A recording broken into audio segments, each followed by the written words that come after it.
Türkiye gerçekten ciddi manada bir ekonomik sıkıntı yaşıyor. Bu ekonomik sıkıntının temel sebebi de Kürt sorunu yatıyor. Çünkü güvenlikçi politikadan bu devlet vazgeçmiyor. Belli ki vazgeçmek de istemiyor.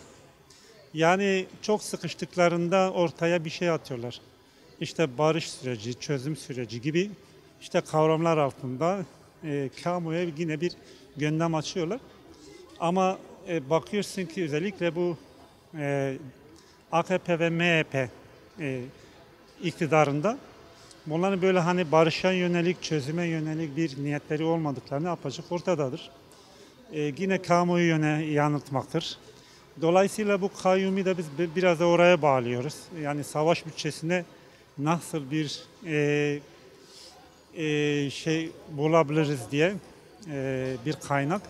Şimdi kaynakta tabii ki bu belediyelerden yaptıkları yolsuzluklar, usulsüzlükler buralardan biraz kaynak bulmaya çalışıyorlar veya tek kaynak artık orası kalmış.